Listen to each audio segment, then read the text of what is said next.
All right, welcome back. It is week 8 National Football League.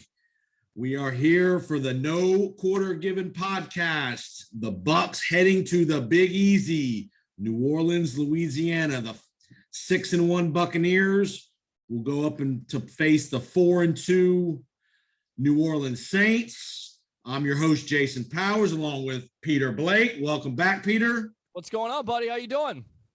Another W in the books last week, a ho-hum, lights-out performance by the defense, a dominating performance by Tom Brady in the offense. We set some records, a couple of records we're going to talk about. Your thoughts about the 38-3 beatdown of the Chicago Bears? Was beautiful. Simply going back to last year where you lose on Thursday Night Football 20-19. You have a penalty-filled game. You didn't have any of that. There was no doubt from the very beginning, and I think the tone was set, Jason Powers, when Jalen Darden has that long punt return. Of course, they cut Jaden Mickens. Now you see the reason why. And then defensively, Antoine Winfield getting after Justin Fields. The defense overall causing 5 turnovers, 4 sacks, and running the ball for 182 yards with the combination of Leonard Fournette and Ronald Jones, the victim of volume, who is the victim of getting in the end zone on the 1-yard line. That's neither here nor there. Once again, the balance. And look, Brady didn't have his best game, but 4 touchdowns at the end of the day without an Antonio Brown, without a Gronk. Just simply a dominating performance by the Tampa Bay Buccaneers over the Chicago Bears last Sunday. Mike Evans with 3 touchdowns. You and I talked about when we did our pregame show at Ducky's. Yeah. Plug the Duckies. We're there most every Sunday. We'll be at Duckies for pregame, halftime. It's a postgame activity. You better be there the postgame there, Jason Powers. That's all right. Sorry, I had to pull out, man. Sorry. It's all right, man. How'd postgame go? Okay. Oh, it went all right. I mean, it was kind of like crickets at that point. I don't know what these Bucs fans want. It's a beatdown. Have a dominating win, and they can't call in.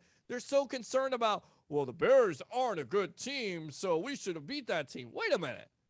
If they would have played down to the competition, you would have said, well, the Bucs played down to the competition. They're not very good. They're going to get beat by the Saints. You can't satisfy a Bucs fan at this point. But they didn't play down. They give the Bucs credit. They came off the long weekend after the Thursday nighter in Philadelphia, played very well offensively. Brady wasn't fantastic throwing the ball. He did set a record. The first time in his career he's ever thrown 7 straight incompletions. And you pair that with throwing his 600th touchdown pass in the regular season. And then Mike Evans, after the touchdown, gives the ball to the fan in the stands. And then there's a little negotiation between the Bucs and the fan. And give the Bucs credit. They did their part. Brady gave him a jersey. Evans gave him a jersey. The guy got season tickets for the rest of this year and all of next year as well. So kudos to the Buccaneers for stepping up to the pump, for the fan giving the ball back. Is that enough? I mean, if you're a fan, what? No, wait a minute now. The ball is reportedly worth $500,000 to $750,000. Could be $1 million. Now think about this for a minute. That's true too. I was talking to Dennis Phillips of ABC Action News, and he said, "Look, I would be a stupid weatherman that took the ball and everybody would hate me." And I said to him, "Look, I'll be hated for $500,000. I kind of feel like the fan, should have did some negotiation, went through a negotiation process. Of course, Tom Brady, we learn, gives him a Bitcoin, which, somebody will have to explain that to me, which is worth $63,000. So he definitely made out some way. But Jason Powers, you get that ball. Are you running out of the stadium and negotiating later and trying to get that $500,000? Are you trying to get a golf, a golf match with Tom Brady? I mean, what are you trying to negotiate with that 600 ball? I mean, sure. Can you be greedy? Can you do all that? I get it, but he got a pretty good deal. I mean, two season tickets for a year and a half, basically. I bet. Is that what you would have asked for, or would you ask for more? I might have asked for a little more in the season tickets. I might have said, give me season tickets for as long as Tom Brady's the quarterback. There you go. I like it. As a starter. Right. So, yeah, I probably would have done that for sure. But my point is, kudos to the Bucs for at least doing what they needed to do to get that done. And, hey, Tom Brady's and nobody knew at that moment that ball would be worth that kind of money. I mean, but you're right.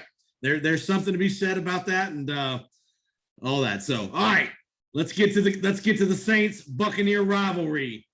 The Bucs trail in this series 37-21. Obviously, we remember the last meeting in the playoffs, the dramatic win in New Orleans last January. The Bucs had lost both games in the regular season pretty convincingly. And then the Bucs go to New Orleans. And people don't remember that New Orleans game. They only remember the win. But if there wasn't a fumble there mid-third quarter by Jared Cook when the Bucs were on the ropes on defense, that game probably goes the other way if Jared Cook doesn't fumble that ball in the third quarter. And who created that fumble? The same guy that sacked Justin Fields the first series there, Antoine Winfield, a rookie that year making a huge play.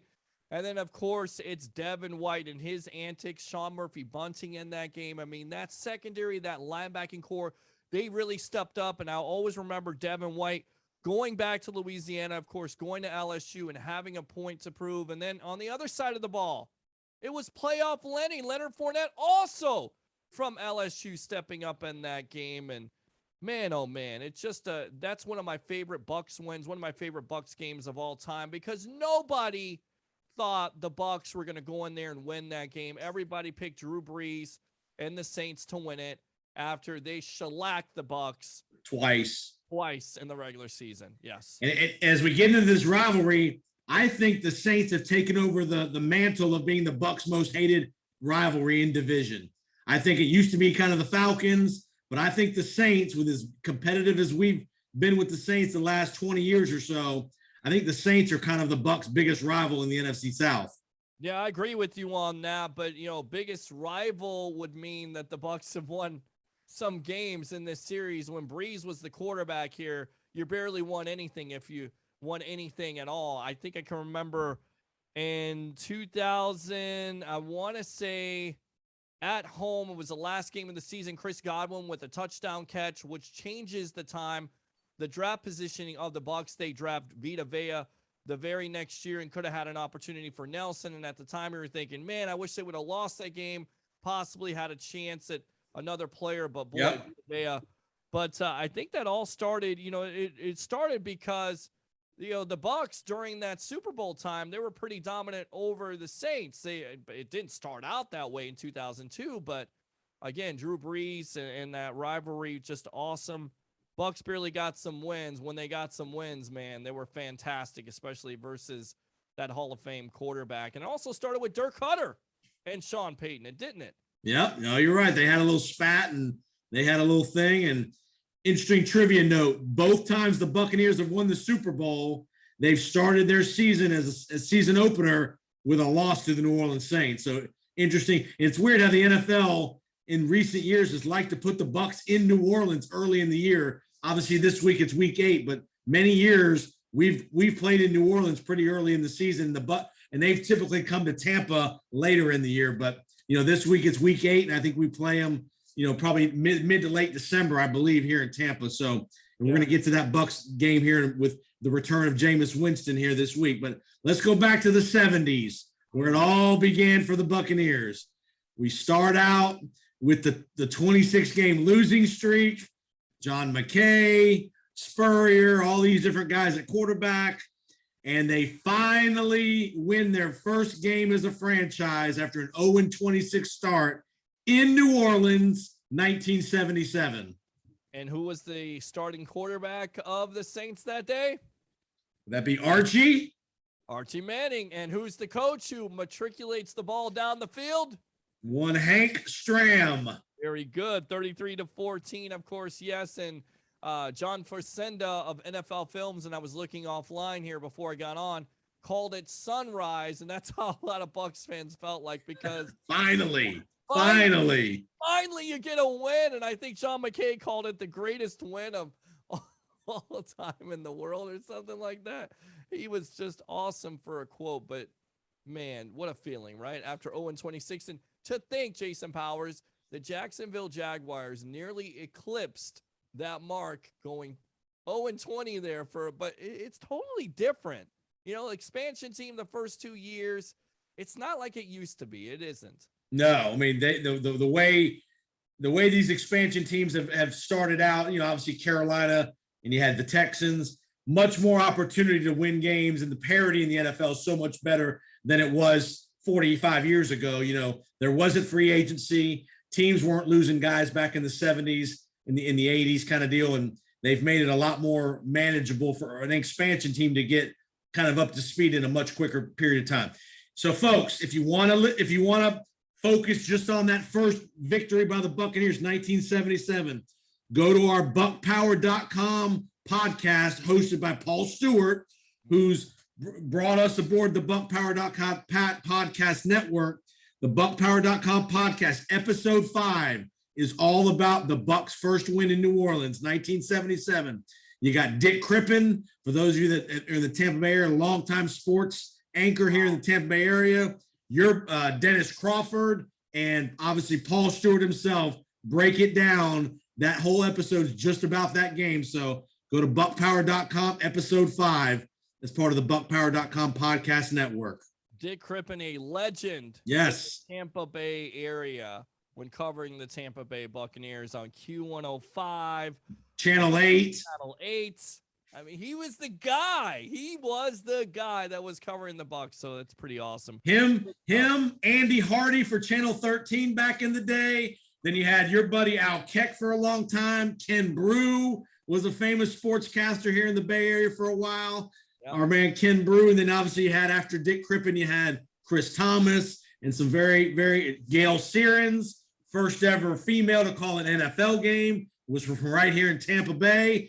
She was the sports anchor for Channel 8 for many years before she went to the news side. So we've had some big time sports anchors here in the Tampa Bay area growing up. Yeah, and Al Keck, I always remember the 1990 season, him, Jesse the Body Ventura, and Gene Deckerhoff. I mean, yep.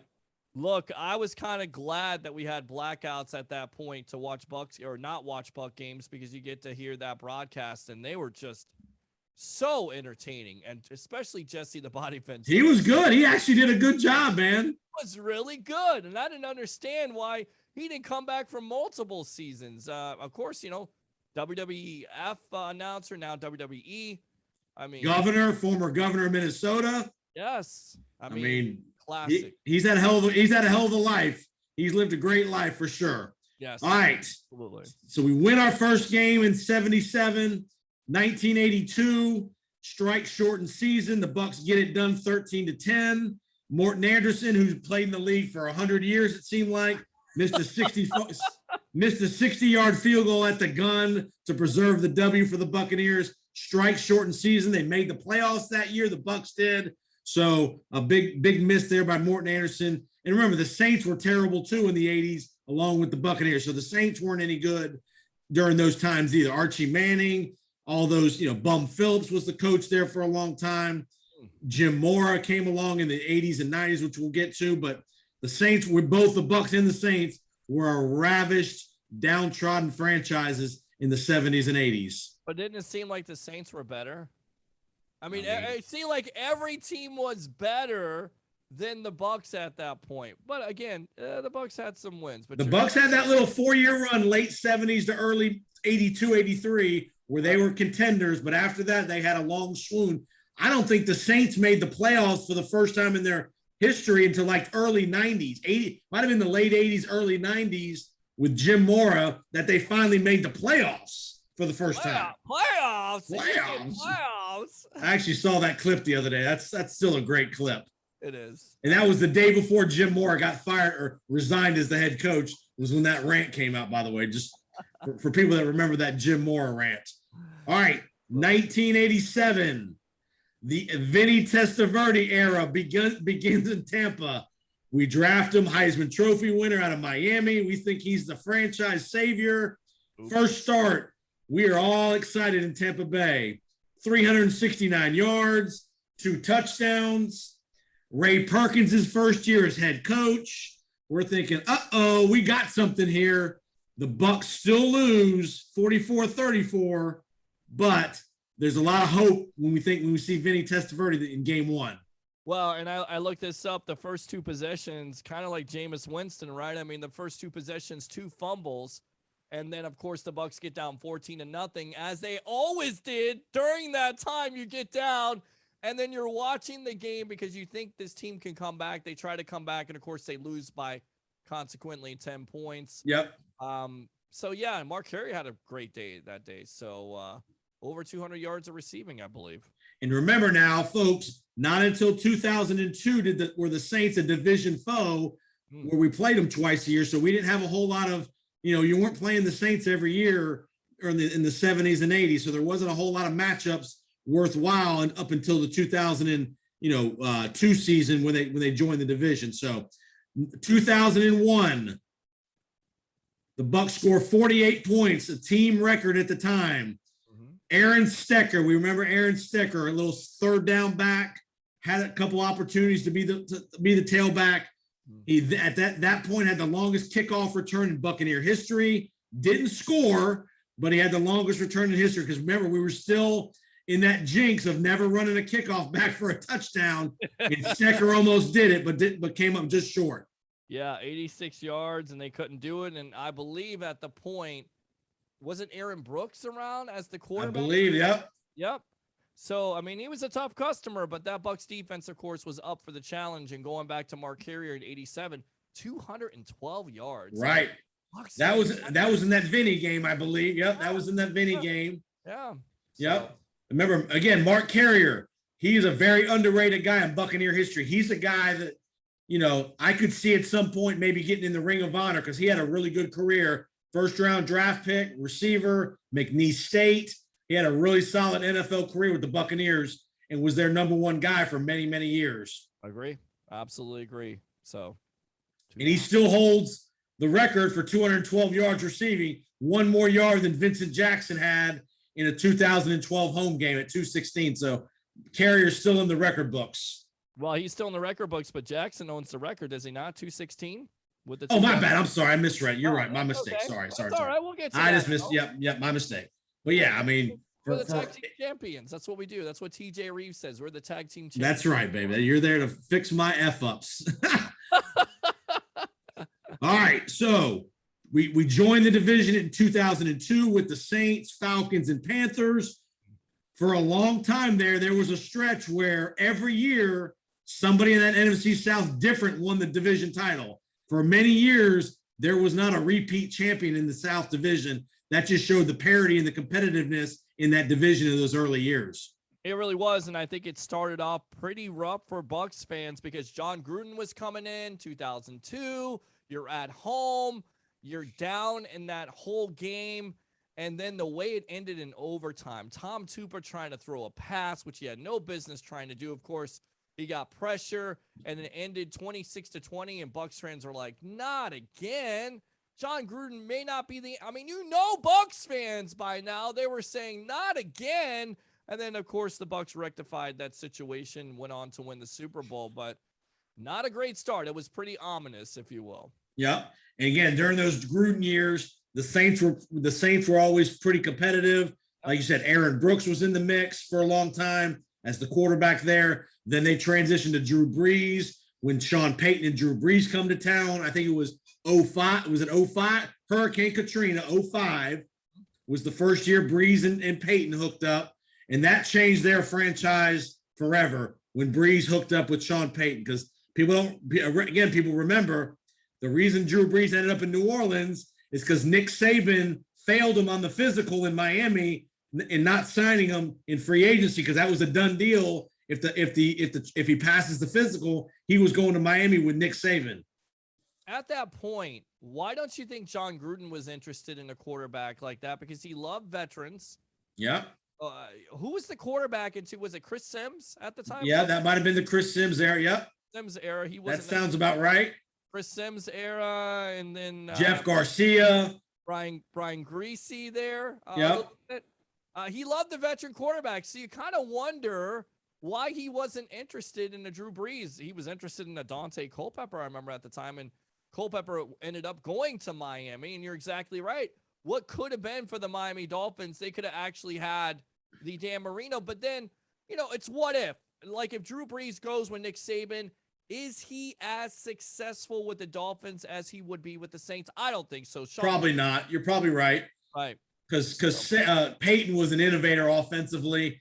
You know, he came to New Orleans at the perfect time during that Katrina disaster and all that stuff, and galvanized the city, galvanized that whole part of the country. And obviously, for many years, they were the most prolific offense in the NFL with Peyton and Breeze and Marcus Colston and all those guys that were running down there in New Orleans. So the Bucs and Saints, again, very heated rivalry during that decade of the 2000s. You know, again, Breeze has been there all the way up until last year. He was there 15, 16 years, whatever it was. And the Buccaneers just kept churning through quarterbacks, couldn't find the right guy, couldn't find the right chemistry, coach, quarterback, whatever. And you had that consistency in New Orleans. And Sean Payton, obviously, is still there with Breeze, now in the booth for NBC. Going back to last year, the first game of the year, and you see Tom Brady. How surreal was that? Could you believe that? Because you're sitting down, I'm covering the game, and I'm looking, I'm like, that's freaking Tom Brady in a Bucs uniform. Right. You know, and how good they get. And they come out right away, and he gets a quarterback plunge, and you're like, okay, this is it. They're going to beat the Saints. And then, of course, after that, they couldn't do anything. I mean, they were handcuffed, and once again, they had to try to come back.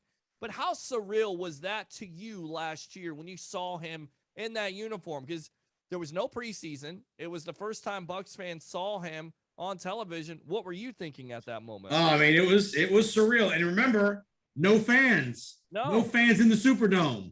So it was an empty building. You had Tom Brady. None of us knew. We all thought, oh, Tom's going to come in and pick up the offense. It's going to be ho-hum. And, you know, it was that way on the first drive, but you could really tell during that game that it wasn't coming automatic to him. He was thinking a lot about each play instead of just knowing the play. Hey, I'm going here. Remember the out route he threw? He tried to throw a ball to Justin Watson that got picked and run back for a touchdown.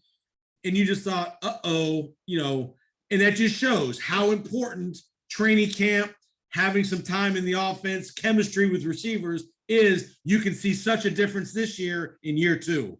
Yeah, and I think the first pass to Chris Godwin, when he put touch on it, because throughout the years with Jameis Winston, you know, he had problems with putting touches on passes. You know, his deep ball accuracy wasn't that great.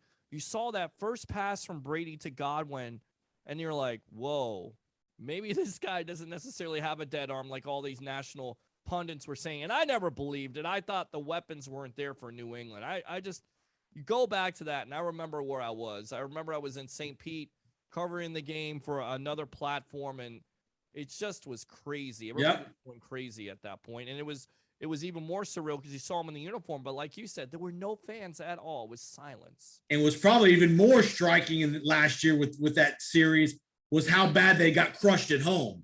They come to Tampa Sunday Night Football. It was probably 6-7 weeks later, week 9, week 10, something like that. 7-2. The Bucs were 7-2. They were flying high, and got just lit up on Sunday night. Got absolutely destroyed at home. Yes, absolutely crushed, and you couldn't believe it. What was going on? And it started the first drive with Drew Brees just going down, and Michael Thomas, as always, a Buccaneer killer, killed us in that game. You had Taysom Hill, and then who could forget the post game with Jameis Winston, and Drew Brees, and Cam Jordan. And I feel like that was bulletin board material where the Bucs players saw that, and that just added extra motivation to it. If we see these guys again, if we see these guys a third time, look out. Yep. No, you're right. There's no doubt about it. 2018, we'll hit 2018 real quick, and then we'll get to this week's game. Yeah. The legend of Fitzmagic in Tampa. We all remember Winston was suspended for his off the field situation going into the 2018 season. Dirk Cutter was the coach. Fitzpatrick starts that first game. We have a score-a-thon, a shootout with the Saints, 48-40 in New Orleans. This guy Fitzmagic, Ryan Fitzpatrick, long storied history, been a backup in many, many, many teams. Comes out and throws for 417 and 4 touchdowns while Jameis is getting into a scuffle, sitting on the sidelines. I think he got into a scuffle there was a scuffle between Evans and Lattimore, I think, and Jameis kind of got involved in the antics a little bit on the sidelines. I don't know if that was that game. I think Okay. of another year, but I know where you're talking about because it was Lattimore and Evans, and then Winston went for him. So that was another year. You're right. You're right. My mistake. That's okay. That's all right because it involved the rivalry. But 18 started out bad because Alvin Kamara scores. So you're like, oh, no, not again. And then this offense took off, and you saw Fitzpatrick throw to Deshaun Jackson for 58 yards. I mean, highly explosive. The guy did not look like a veteran quarterback. He looked like a starting quarterback that loved Dirk Cutter's offense. And there was a lot of doubts that year because, we knew that Fitzpatrick has been around the NFL. We also knew that he was very inconsistent. You either had Fitzmagic or you had Fitztragic, and that day he was Fitzmagic. And you remember the next week he came back and played really well against the Steelers, I believe. Was it the Steelers? Eagles, the first play of the game, Deshaun Jackson. That's right. In the press box before we could sit down. Yours truly, along with the legend himself, Leo Haggerty. And I'm like, are you serious? This first play of the game to Deshaun Jackson, and they defeated the Philadelphia Eagles, who the year before were the Super Bowl champions. And then Monday Night Football, they played the Steelers. He threw for another 400 yards, but they lost. And then the debacle that we did not talk about last week in Chicago, where the greatness of Mitchell Trubisky threw for 6 touchdowns versus that horrible defense. I'll never forget it. And remember that was Cutter's third year where he was in a must-win year to save his job. And there was lots of discussion who should be the quarterback. Jameis, Fitzpatrick, and I think that really started the downward spiral of Jameis here in Tampa because of that suspension. Fitzmagic played well and all that stuff, and that really started. And obviously, Bruce Arians came in the following year, and Jameis had his one more year through all the interceptions, and they decided to go and get Tom Brady. Right, absolutely. And the way Fitzpatrick played that year, you were like, well, what if Jameis comes back? I mean, the way Fitzpatrick is playing in this, you ain't taking him out. You got to keep him in. But in that blowout against Chicago, he actually played in it, and there was just like, why even play this guy in it? I mean, just it was just a disaster that day. And that whole year was just so weird because you had your ups, like you talked about with the Saints to start, and then you had just your downs, and you had rumors of the locker room being divided. Of course, Deshaun Jackson, with all the plays he made, he was a locker room cancer to a certain degree. I mean, rumors were flying, and then eventually at the end of the year, Dirk Cutter was fired. All right, let's get to this Sunday afternoon, 425 Fox, Buck and Aikman in the Superdome. You got the Saints who came off the Monday night win, a very ugly win in Seattle. They're definitely in this transition year of Jameis, not the same prolific offense, not nearly the passing attack that they've had in previous years. Mike Thomas hasn't played. We don't know what his stat. I don't think he's playing Sunday. He's kind of on the PUP list still with the ankle injury, the foot injury. This is going to be a different kind of Saints offense that we're used to seeing, a much more run-oriented, Alvin Kamara-centric offense. In news that just broke today, which is Wednesday, they just traded for Mark Ingram, reacquired Mark Ingram today to help in the backfield, to reunite those two guys. So I definitely think you're going to see a run-oriented offense. The defense for New Orleans is very good, but your thoughts as we head into the Superdome Sunday afternoon? I mean, you're exactly right. The story is going to be Jameis Winston versus this Bucs defense and what Todd Bowles can cook up. But I think the story should be the Bucs are getting healthy at the right time, right, Jason Powers? I mean, Gronkowski practiced today. Levante David practiced today. Richard Sherman. If Levante David is in that defense, that run defense can shut down Kamara. They did it last year in the postseason. I think they can do it again. And I like the Bucs by at least 10 points in this game versus the Saints on Halloween nights. Halloween. Oh, yeah. And don't think that the New Orleans Superdome won't be sauced up and those people won't be liquored up before that game, with it being Halloween and Bourbon Street. I mean, and the Bucs in town. Are you kidding me? I mean, I warn you Buck fans that are going to be in attendance, beware, because there are going to be some liquored up people in New Orleans come Sunday afternoon. Yes, and when are they not, Jason? I mean, honestly, they're always liquored up there. I mean, it's the Big Easy. I mean, on Halloween, and it's There's so many storylines of this game, but you know Tom Brady. Tom Brady will have this team ready to go no matter if Gronk is in there or not. But if Gronk is in there and he's playing, it makes that offense that much better. Of course, the other big story is Antonio Brown. When asked by BA today about him coming back after the bye week, he said there could be an extended period of time. So my question for you, Mr. Jason Powers, is trading deadline. If you feel like Brown is going to miss an extended period of time, are you going with what you have, or are you trading for a player out there? Nah, I'm gonna hold pat with what we got, unless it's a season-ending injury to Brown. I think you got enough talent with Tyler Johnson. You got the multiple tight ends you can play. Nobody's stopped us on offense, honestly.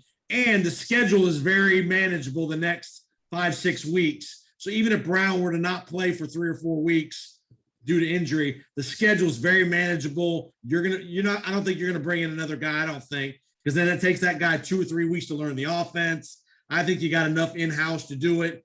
To me, the big matchup in the game Sunday is Alvin Kamara in the passing game. Screens. They love throwing screens to him. He's out in routes all the time. He killed Seattle on Monday night in the pass game, not necessarily the run game. And the Bucs have always had issues with Alvin Kamara in the passing game. And let's face it, Devin White has had issues with coverage. So to me, that's the matchup you got to watch, right? You got to watch Alvin Kamara versus Devin White. Can Devin White duplicate that effort he had in the playoffs last year? If he can, the Bucs are going to win this game. I agree. I think the New Orleans defense is real. They got a real defense. Lattimore, Cam Jordan, they're stout on defense. And again, the Bucs had, they played well again in the third game, but the first 2 games they were not miserable, but very average on offense. Really bad in the Tampa game last year in Tampa. But if you're Brady, take what the defense gives you. Don't force the ball. Hit the open guy. I'm with you. I think the Bucs win by 10 points in New Orleans. Again, will be an interesting atmosphere with a crowd. That will be something new. The Bucs may, again, offensive line wise, they're doing a great job, but they're blaring the music this week at practice. The music is high with the noise factor from New Orleans. So the DJ's playing loud music at One Buck Place this week. Absolutely. And it'll be a festive atmosphere once again on Halloween night. I can't wait. And where will we be on Sunday? Ducky Sports Lounge, 1719 West Kennedy Boulevard in Tampa for your pre-half and post-game editions for your NSPN watch party live on NSPN. And, of course, I love St. Pete. Do 3 things for me here. Bring your passion. Bring your excitement. Just don't bring any nonsense. I'm your host, Peter Blake, giving you something to think about. All right, I got to ask you one more question before we get out of here. Yes. Are you going to be dressing up for Halloween Sunday? Yes, I will be. Will you be in costume at Ducky's? I will be. Okay. You ready? Peter Blake, sports broadcaster. Oh, God. Stay classy, Tampa Bay. But I guarantee you, there'll be some people at Ducky's dressed up in some stuff. Oh, yeah. You know what we're talking about, too. And we know, and our buddy OC, who's the manager over there, he's a huge New Orleans Saints fan. So the Saints fans will be out on Sunday. It's a great place. No matter who you're a fan of, come out to Ducky's, watch all the games. Food's really good. Service is good. We'll be out there. Again, we'll be going on the air around 2:30, 3 o'clock for our pregame stuff because it's a 4:25 game. We'll be there at halftime. We'll be there post-game. Find the Powers on Sports podcasts. We're talking college football this week, NFL. We got an awesome guest this week. We talk all things mainstream. We're talking World Series. Who do you like in the World Series? Braves, Astros. I like to see the Braves win, but they lost Charlie Morton, so I don't know how that's going to work out. And I heard the Astros are giving it to him tonight, but I don't want to see the cheaters win. So I'm going to go Atlanta Braves. Chop, chop. Let's go. All right. So you're listening. No quarter given podcast. Thanks to Paul Stewart and the buckpower.com podcast network. Remember, buckpower.com for all of your Bucs history, videos, audios, stats, rosters, schedules, anything you need to know related to Buck history, buckpower.com. Paul Stewart doing a great job. Thanks, Paul, for having us on, doing your no quarter given podcast. And we get an off week next week, Peter. It's the bye week. I know we get to dress up as ghosts next week. Consequently, that's what Saints fans are going to dress up as once the Bucs beat them. That's right. We're going to see everybody at 7-1 in 2 weeks on the No Quarter Given podcast. I'm Jason. Peter, take us away. Absolutely. I'm your host, Peter Blake, giving you something to think about. Y'all have a great week, folks, and let's go Bucs. Go Bucs!